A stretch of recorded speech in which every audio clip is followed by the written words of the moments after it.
My mother called me in the morning to tell me I should divorce my husband so he could marry my sister, because they'd make a better couple.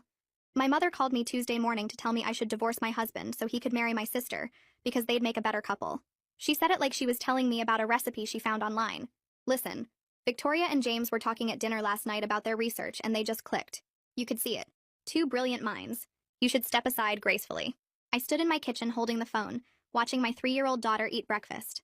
Mom, James is my husband. We have a child. Children adapt. And honestly, you'd be doing everyone a favor.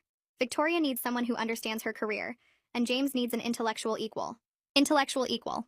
I have a master's in education. I teach 4th grade, but apparently that doesn't count. Are you seriously asking me to divorce my husband so my sister can have him? I'm suggesting you think about what's best for everyone. Victoria and James could change the world together. They're both cardiovascular surgeons, published researchers, the conversations they could have, the children they could produce. We already produced a child, your granddaughter. Remember Sophie?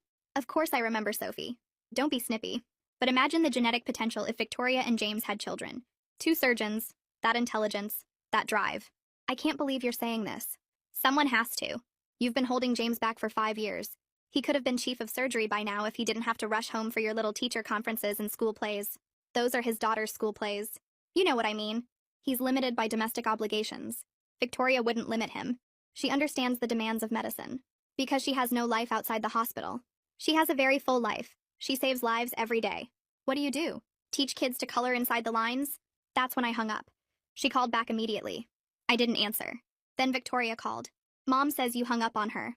Mom suggested I divorce James so you can marry him. Silence. Then, would that really be so terrible? Are you insane? I'm practical. James and I have more in common than you two ever did. We speak the same language, work the same hours, understand the same pressures. You want me to hand over my husband like he's a sweater you borrowed? I'm saying maybe Mom has a point. You married him when he was a resident. You didn't know he'd become this brilliant surgeon. You thought you were getting someone who'd have normal hours, be home for dinner. I married him because I loved him. She sighed like I was a child. You'll never understand.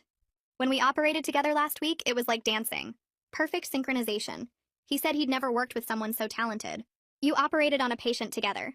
You didn't discover true love. Mom's already talked to her lawyer friend about divorce proceedings. She says if you file first, you can get better terms. Mom talked to a lawyer about my marriage. She's being practical. Someone has to be. I drove to my mother's house with Sophie. She was in her garden acting like nothing had happened. Oh good, you're here. Can you watch Sophie next weekend? Victoria and James have a conference in Boston. They're going to a conference together? It's a cardiac surgery symposium. They're both presenting. Separate papers, but still. The networking opportunities alone. Mom, James isn't going to any conference I would know.